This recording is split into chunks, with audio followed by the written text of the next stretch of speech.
All right, so in this project, we're going to create our input and output data.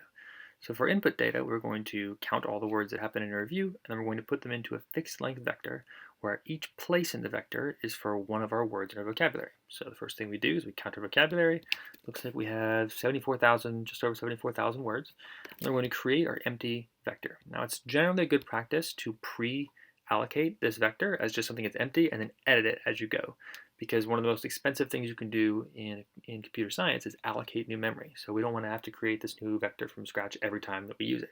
So we're going to create an empty one, and then we're going to create a function that modifies this vector with the proper counts. So first thing we need to do is decide which place in this vector goes to each word and create a variable that allows us to research that. Now it doesn't really matter which place that we put it in. So like horrible can be down here, or it can be up there, but as long as whatever we choose we kind of stick with, right? So we're going to create just a dictionary that allows us to look up every word that's in our vocabulary according to the place that it has in that vocabulary. And then we're going to create our function. So layer 0 is a global variable. We're going to clear out the old ones. Then we're going to iterate through each word in our review. And we're going to allocate the position in that vector. We're going to increment it so that there's a count for each one. And we try it out in the first review. So the review 0 was this, right?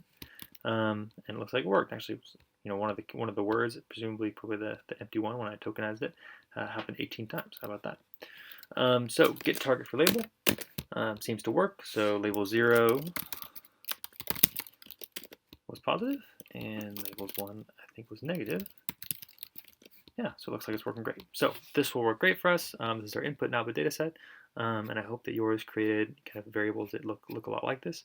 The nice thing of what we're doing here is and I guess the thing to take away is mostly this efficiency piece, right? So when you're creating these vectors, try not to allocate completely new vectors for your data. The second thing that we're also not doing is pre-generating the entire data set, right? So because that would be a matrix that is 74,000 by, how many training examples? 25,000. So 74,000. So vocab size times 25,000.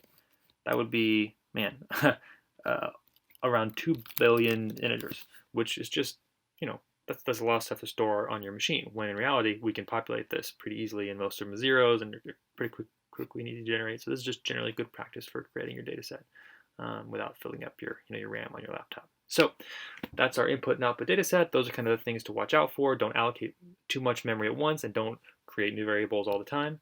These are the functions that we're going to use in our neural net.